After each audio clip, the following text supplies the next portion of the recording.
Waouh! Bienvenue dans la motivation absolue. Oui, aujourd'hui, nous allons parler d'un raccourci direct qui nous permet de faire quoi? De réussir sans faire beaucoup d'efforts. Oui, je sais que vous allez aimer cela.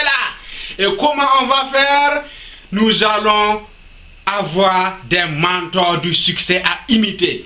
Nous allons être des imitateurs du mentor. C'est quoi un mentor? C'est un exemple de personne qui a déjà réussi dans sa vie. Mais pour ce faire, comme toujours, qu'est-ce que nous allons faire? Nous allons prendre l'impossible avant que l'impossible ne nous pende. Oui, c'est possible.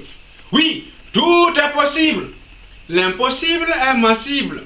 Je défie l'impossible. Allah est ma cible. Ma langue est son livre. Son aimé mon possible. Son firdaus est ma cible. Je t'ai pendu impossible.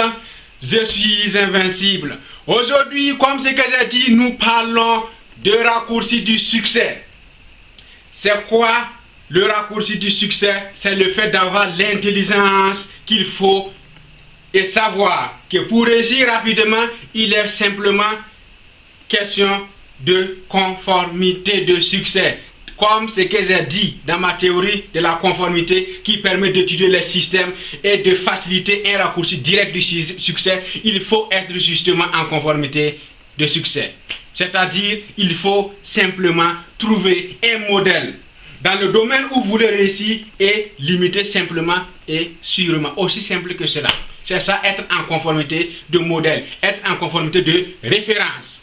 C'est ça que nous devrons faire. Parce que quel qu'en soit le domaine où vous voulez réussir dans la vie, certainement que quelqu'un est déjà passé par là. Et tout ce que vous avez à faire, c'est de trouver cette personne et de l'imiter. D'être en conformité de sa foi, d'être en conformité de son intelligence, d'être en conformité de ses qualités, de ses capacités. Vous me suivez?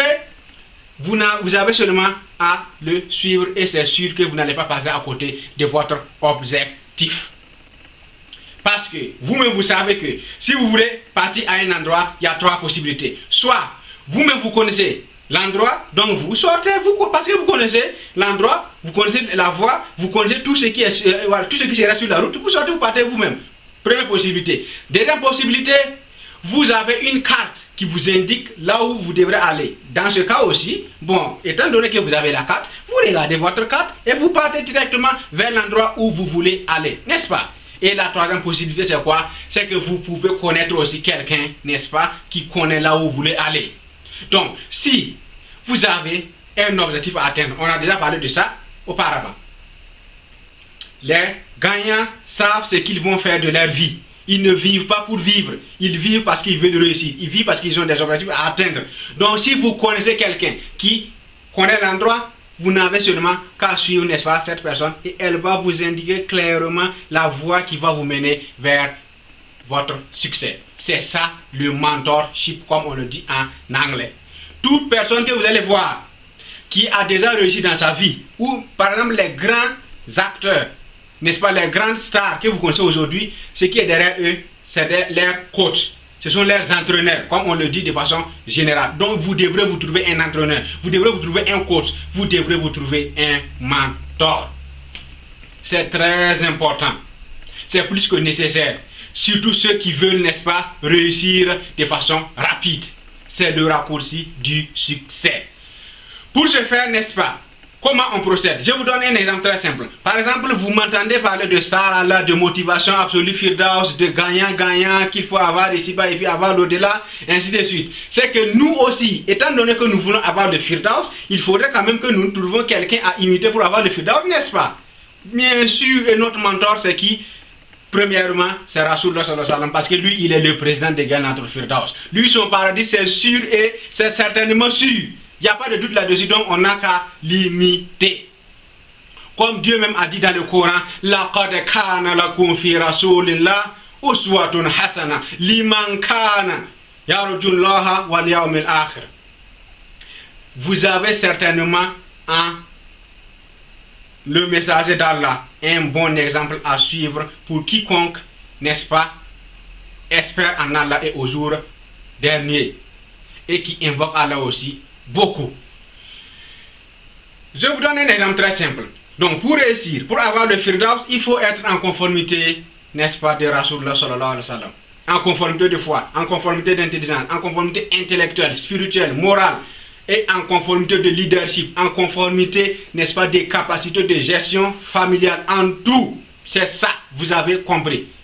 Je vous donne un exemple. Vous avez un jour, Rasulullah, il était assis avec ses sahaba, c'est-à-dire ses compagnons, dans sa mosquée, n'est-ce pas, il causait, il discutait de religion, et tout de suite, il y a un monsieur, un bédouin, c'est-à-dire un arabe qui vient du village, qui arrive dans la mosquée. Monsieur, il rentre dans la mosquée sans dire un mot à quelqu'un, sans faire un signe, n'en parlons pas de lancer le salam, il part en un coin de la mosquée, il enlève sa queue de devant et il commence à pisser. Allahu Akbar. Imaginez-vous assis et quelqu'un arrive dans votre mosquée, il vous dit même pas un mot, il vous lance pas le salam et il part, il enlève sa queue de devant, il commence à pisser dans votre mosquée. Vous faites quoi? Oui, c'est vrai, on sait la réaction de tout le monde. Mais on va lui casser la gueule. Mais ça se passe pas comme ça. C'est ce que les Sahaba ont voulu réagir. Ils ont dit, mais il se fout de nous quoi. Mais on va lui régler son cas. Rasulullah, il a dit, non, du calme, il ne faut pas le déranger. Laissez-le, il va finir. Ah.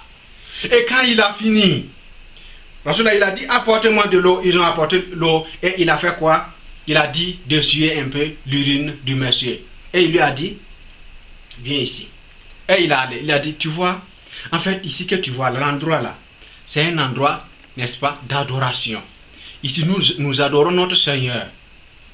Ici, c'est un lieu pur. Ça doit rester pur parce que c'est très important pour nous, ce milieu. Donc, ce n'est pas convenable que tu puisses ici. D'accord? Ne fais pas cela pour la prochaine fois. Le monsieur, il était content et il a dit à Rasulullah, il faut faire droit pour toi et moi et puis tu laisses les Sahaba. Parce que qu'est-ce qu'ils ont fait? Ils ont voulu, n'est-ce pas, lui écarter quoi, lui mettre hors d'état de nuit. Ça c'est quoi? C'est un bon comportement, c'est un comportement de douceur, de miséricorde. Parce que Allah subhanahu wa ta'ala, comme lui-même il l'a dit dans le Coran, à la page 331, chapitre 21, Surat al-Anbiya, Surat des prophètes, au verset 107. وَمَا أَرْسَلْنَاكَ إِلَّا رَحْمَةً لِلْعَالَمِينَ. Et nous ne t'avions envoyé qu'en tant que miséricorde pour tout l'univers. Ah oui, parce que lui c'est un bon exemple, c'est un très bon exemple à suivre. Je crois que vous avez compris, il vous faut avoir un mentor pour réussir dans votre vie de façon rapide.